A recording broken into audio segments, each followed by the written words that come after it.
What happened was, when Napoleon was fighting his wars, the Napoleonic Wars, he was defeating the Russians, the Prussians, the Austrians, even Sweden, Spain, Portugal, and of course Great Britain.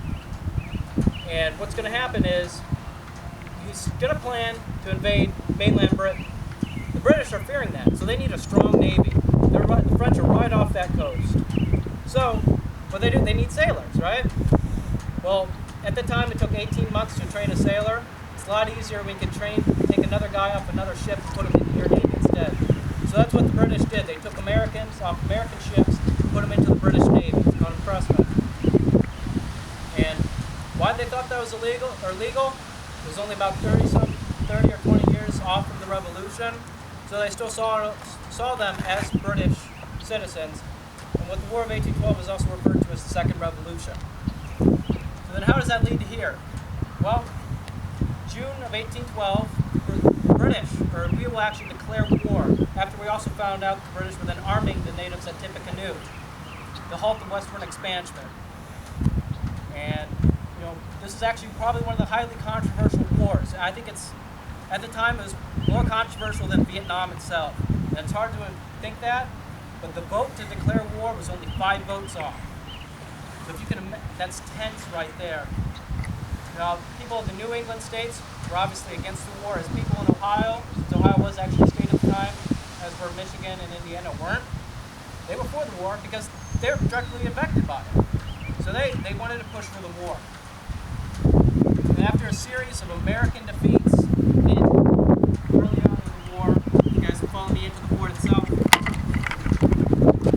It's embarrassing. They lost Fort Mackinac. And at Fort Mackinac, the Americans didn't even know the war started yet. They didn't even get the news. As the Canadians just came and they took the fort and said the war's on, and they surrendered the fort in a day. Fort Detroit, it was General Hall was General Hall was in charge of the fort. What happened is, his wife and kids are in that fort himself. He is a Revolutionary War hero. But he doesn't want his wife and children to get it. So he surrenders.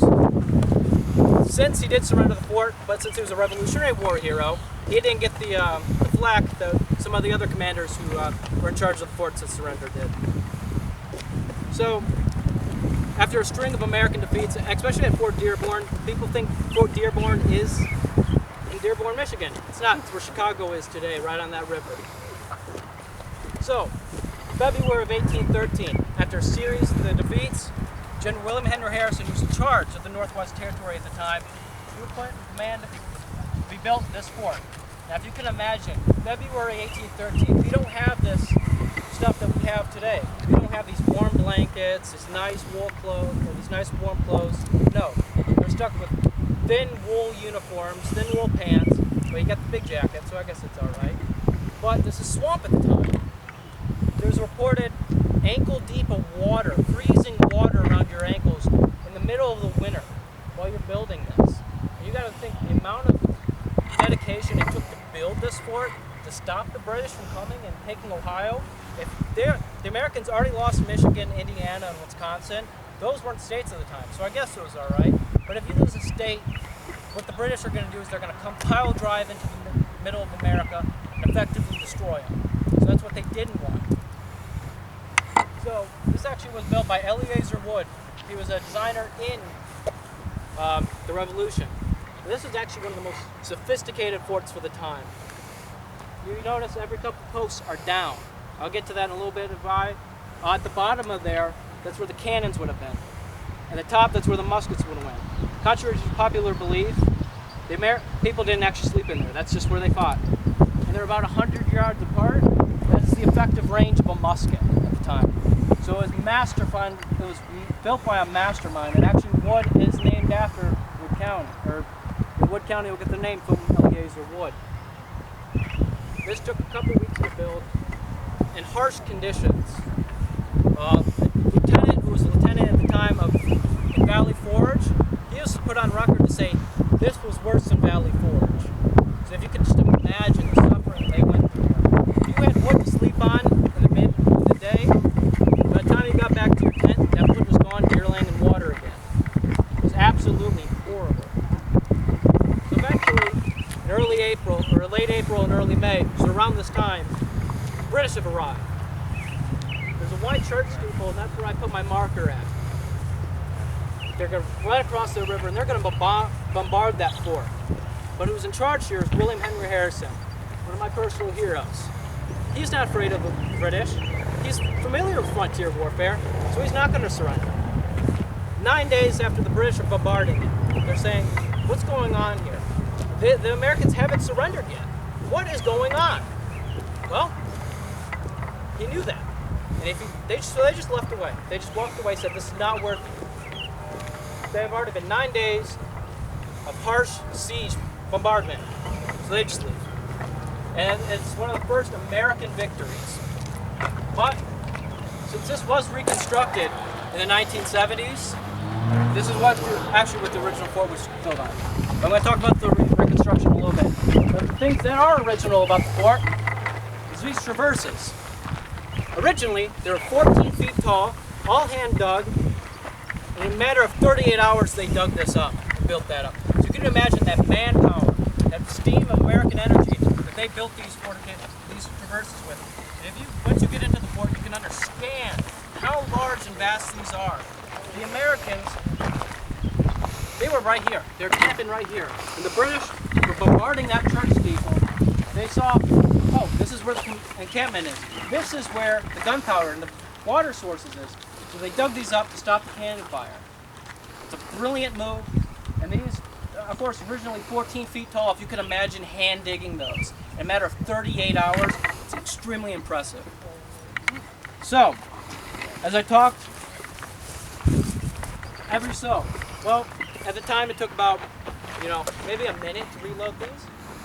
What they would do is, one guy would stand here and reload, pop off around, the other guy would reach over and pop around while the other guy's reloading. So it's brilliant, really. And it's kind of shows the 1812 warfare that's going on, but this is harsh warfare. These guys are fighting tooth and nail. It's ultimately amazing. So in that blockhouse, I'm not going to bring you guys into there just because there's only 10 people allowed in there. That's going to talk about the construction of the fort, the building materials it took, how it was like to create the fort. I highly suggest you guys go in there and actually look at it, but it's awesome. You'll see why the fort was designed like it was, why it was built where it was, and how it ultimately saved the Americans. So, the second siege will come. And what's going to happen is the natives will show up, but the British don't have support of it. They don't support the second siege. But Tecumseh wants this siege. He wants this fort so he can overwhelm the Americans.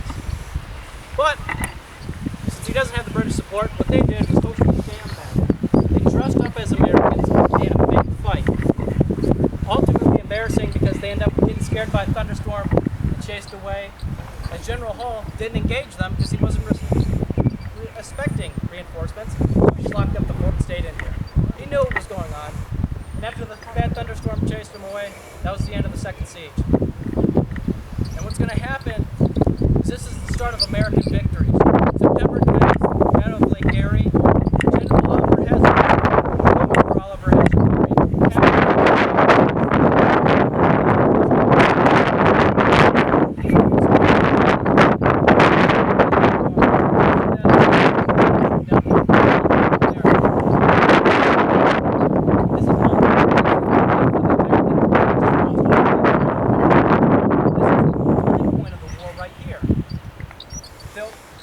McHenry, bombing, of course, the Star-Spangled Banner, the burning of the White House, and the ultimate, I think one of the most important and impressive military victories at New Orleans.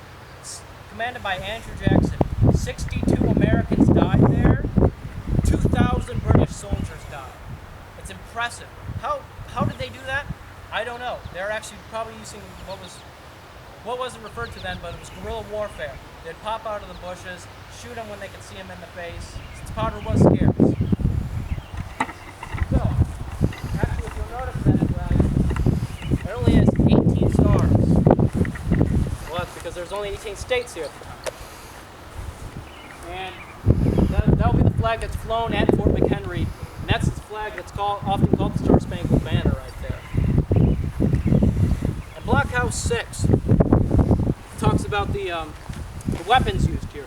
The 6-pounders, the howitzers, and all bombed and used at the same time to effectively shoot at each other. They would also talk about the commanders here at the fort. General William Henry Harrison, General Green Clay. And I didn't mention this, but General William Henry Harrison isn't here for the second siege. What he's going to do is he's going to chase the British up north. And he's going to fight in what's now Ontario, Canada. And he will kill Tecumseh. Tecumseh dies. That loses the moral support of the Native Americans at the time. So they then vacate the war because Tecumseh's Confederacy is no longer. And General Proctor, there's a picture of him in their fort. If you guys want to go back in the tour and like look throughout, give it a little bit more information on the tour, that's actually not Proctor. We don't know what Proctor looked like. It's just a generic picture of what a British officer would have looked like at the time. But since this fort was reconstructed in the 1970s, River Road, which is the road you came off of, went right through here. You see a roundabout around the memorial. It was dedicated in 1880 during the Spanish-American War. So if you imagine, this is just a road right here. They're going past traverses. It's a really windy road. So when we talk about, there's a wider entrance to there when we're talking about reconstructing the fort. The reason why it's wider, it wasn't like that. It's just because we need to get fire department and everything through here in case something happened. But everything else is pretty spot on. And you can imagine when I'm talking about preservation history, I think this is an ultimate goal right here. You have people dedicated for the bicentennial to reconstruct this fort, the vital part of American history. This took about close to 10,000 pieces of lumber to rebuild this. And when I'm talking about preservation history, it's so amazing what people can do that they still didn't let this memory die, because in the 70s, people were sledding on top of that hill over there. Outside of the fort, I'll show you what the monument is. It's actually a mass unmarked graves. So they'll be doing that on graves, and they didn't know about it. We didn't know about it until after we reconstructed the fort. But it's sad that there were people who were sledding on people's graves. But through historical preservation, we found that out. So I'm going to pretty much end the tour on the monument, but I was going to take you around. Notice there's a stone brick building over here. That's actually a separate historical marker that was built in the 1920s during the Great Depression. When the road cut through here, we actually aren't really sure of the purpose of it. It was a stone building. It was pretty cool though. But it kind of shows you that even in here, there's a separate historical landmark, which is really cool. So in here, Blockhouse 6, where I talked about the weapons and everything. And as I get into more of the War 1812 and then historical preservation, it's really impressive how the Americans ended up turning around the war. And this was a global war. This is one of the original actual world wars. You got to think, at the time the Americans were fighting the British are fighting the French are fighting the Russians, Austrians, Saxony, all the German powers that would be, Russia. And in 1815, the French would fall, Napoleon lost at Waterloo, and in 1815, in the War of 1812 end, the Battle of New Orleans, again. And here, you guys can go in here if you want to look later, but I really like this painting. This shows what American troops would look like at the time. There's some hospitals in here. I highly encourage you guys to go back inside and look throughout the thing. But you guys do gotta want to go through this, just because we have problems with gate jumpers, so you gotta have a sticker for that. It's actually offered at half price admission. It's probably only $3. So it's not bad. You guys want to actually do that. Blockhouse. Actually, that is an unmarked that's just for storage and everything. So I'm going to get to that. So that would be where the powder supply would be, you know, extra spare uniforms, extra muskets, all that. It's basically the general store for the Americans at the time. And I'll quickly, without colliding with COVID rules, a couple people will walk through at the time, you kind of see what it looks like. It's really cool.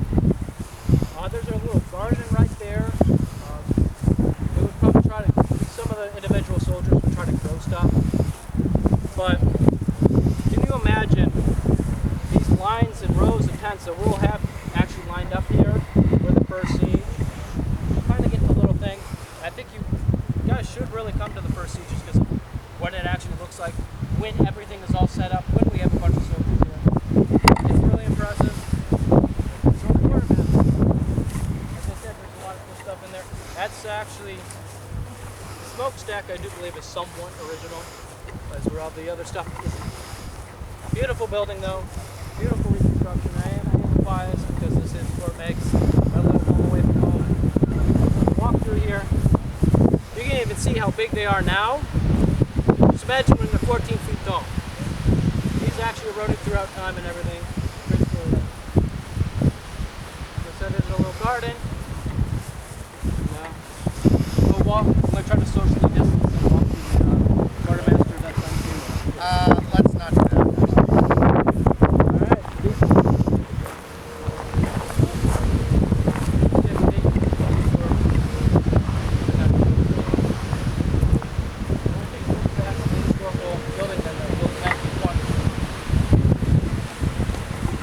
Actually, this is all off script.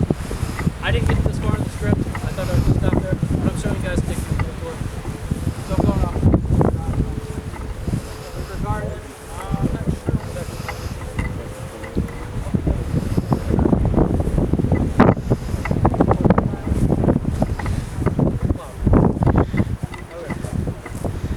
Selecting the box. That is one of the in case emergency vehicles need to go through. Over here. You guys use it as storage, but it's really cool. Planning on trying to get it used.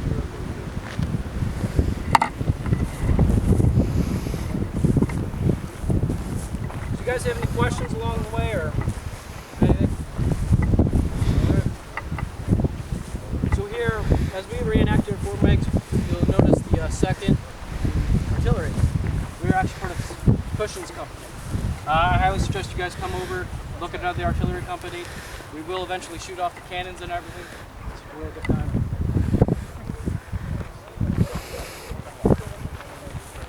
Fire hydrant and a barrel.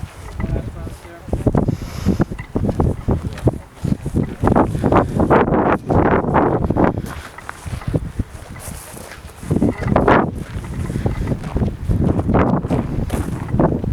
I guess I'll talk a little bit more about historical preservation. And I think this is like a really key, cool evidence of why it's important to preserve is, well, you get something like this. And that educates a lot of the public here because for the longest time they didn't know this was here. So it kind of helps you, you know, learn and understand what makes Cushing Perrysburg. Now people don't think if this Perrysburg is this all historic place, but when you come here, it's really impressive. This is all hand built in the 1970s, and then in the 2000s for the Ohio Bicentennial, the Ohio Visitor Center was built. And during when they were digging up all here, they found all the artifacts, and they're now in the museum. Yeah. I'm pretty certain this is German architect, but again, this was built in the 1920s during the Great Depression to build up jobs, and that way you'll see there's a lot of brick roads. My great-grandfather, they do that right there.